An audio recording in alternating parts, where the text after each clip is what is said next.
Rangpur medical college হাসপাতালের ICU সংকটে সুচিকিৎসা পাচ্ছে না ৮ জেলার সংকটাপন্ন অনেক রোগী।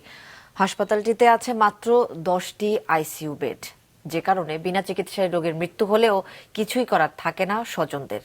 রংপুর থেকে স্টাফ রিপোর্টার ফুয়াদ হাসানের পাঠানো তথ্য ছবি নিয়ে ডেস্ক রিপোর্ট। রংপুর বিভাগের ৮ জেলার মানুষের ভরসা রংপুর মেডিকেল কলেজ হাসপাতাল। এখানে নানান রোগের চিকিৎসায় প্রয়োজনে গুরুত্বপূর্ণ হয়ে পড়ে আইসিইউ সেবা।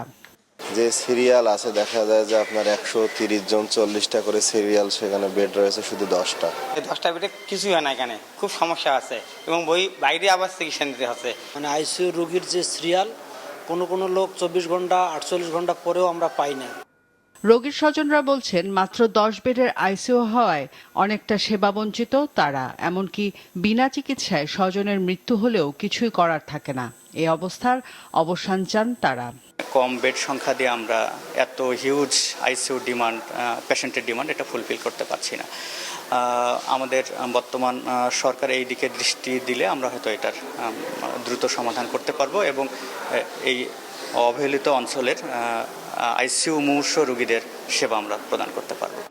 আইসিইউ সংকটের কথা স্বীকার করে হাসপাতালের কর্তৃপক্ষ বলছে শয্যা বৃদ্ধির জন্য মন্ত্রণালয়ে চিঠি দেয়া হয়েছে।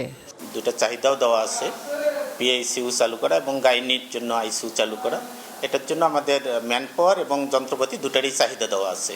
এটা আমরা আমাদের স্বাস্থ্য অধিদপ্তর থেকে আমাদের কাছে চাহিদা চেয়েছে, আমরা চাহিদা দিছি এবং এটা হয়তো সিদ্ধান্ত নেবে।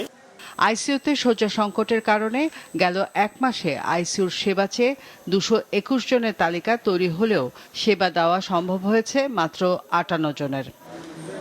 মাছরাঙা নিউজ ডেস্ক।